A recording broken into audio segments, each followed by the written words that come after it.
নমস্কার, জ্যোতিষ কিচেনে আপনাদের সবাইকে অনেক অনেক স্বাগত। চলে এসেছি আর একটা নতুন ভিডিও নিয়ে। আজ করব আমের আচার। এই আচারটা একটু আলাদা, একটু ভিন্ন ধরনের। তাহলে চলুন আমের আচারটা কিভাবে তৈরি করি দেখুন আপনারা।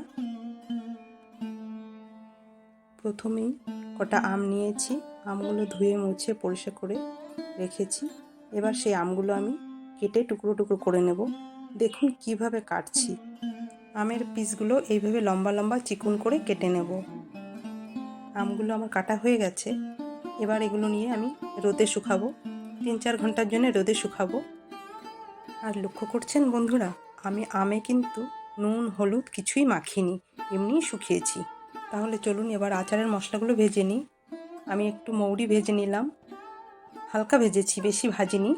এবার সর্ষে দানাটা একটু গরম করে নিলাম। এবার দিয়ে দিচ্ছি একটু জিরে, হয়ে গেছে জিরেটাও ভাজা। এবার একটু মেথিটা ভেজে নেব, এটাও বেশি ভাজা করব না, হয়ে গেছে। এবার আচারের জন্য তেলটা গরম করে নেব। তেলটা আমি সর্ষের তেল দিচ্ছি। তেলটা গরম হোক, তার ভিতরে আমি আচারের জন্য মশলাগুলো তৈরি করি। বন্ধুরা, আমি আগেই বলেছিলাম এই আচারটা একটু আলাদা, এর জন্যই বলেছিলাম। এই আচারে আমি দিচ্ছি আদা আর রসুন, চপারের ভিতরে দিয়ে দিলাম। এটা একটু চপিং করে নেব। এই আচারে আদা রসুন দেবো, এর জন্যই আমি আগেই বলেছিলাম এটা একটু ভিন্ন ধরনের আচার তৈরি করব। দেখুন আদা রসুনগুলো চপিং করা হয়ে গেছে। এবার এটা ঢেলে নিচ্ছে আর একটা পাত্রে। সে ভাজা মশলাগুলো গুঁড়ো করে নিলাম। তারপরে সেই তেলটা, গরম করা তেলটা ঢেলে দিলাম আদা রসুনের ভিতরে। এবার দিয়ে দিচ্ছি নুন, লঙ্কার গুঁড়ো আর হলুদের গুঁড়ো। আচারের জন্য তৈরি করে রেখেছিলাম সেই মশলাটা গুঁড়ো করে সেটা দিয়ে দিচ্ছি।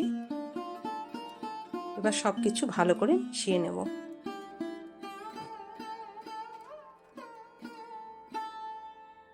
মেশানো হয়ে গেছে। এবার দিয়ে দেবো সেই আম শুকিয়ে রেখেছিলাম, সেই আমগুলো দিয়ে দিচ্ছি।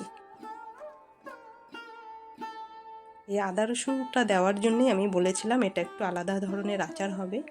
এইভাবে করে খেয়ে দেখবেন, খুবই ভালো লাগে। আমরা তো এমনি সময় আচারে রসুন দিয়ে তৈরি করি, কিন্তু এবার একটু আদাটাও দিয়ে দিলাম।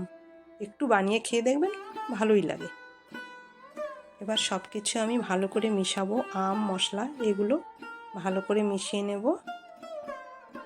এবার এতে আমি একটু দিয়ে দিচ্ছি রঙের জন্য কাশ্মীরি লঙ্কার গুঁড়ো। এটা দিলে আচারের রঙটা খুব ভালো হয়।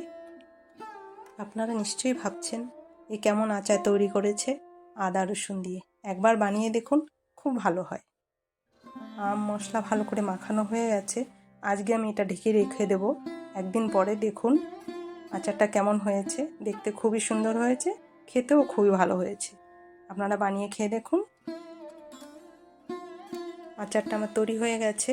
এখন এটা আমি একটা কাচের জারে ভরে রেখে দেব। আচারটা যে বারে বারে রোদ্রে দিতে হবে তা নয়, রোদে দিতে না চাইলে না দেবেন, কিছু অসুবিধা হবে না। এমনি এমনি আচারটা ঘরে বসেই নরম হয়ে যাবে। তো দেখলেন তো বন্ধুরা, কত সহজে আচার তৈরি করা যায়। ভিডিওটি দেখার জন্য আপনাদের সবাইকে ধন্যবাদ। যদি ভালো লেগে থাকে তাহলে প্লিজ চ্যানেলটিকে সাবস্ক্রাইব করবেন, লাইক করবেন। সবাই খুব ভালো থাকবেন, ধন্যবাদ।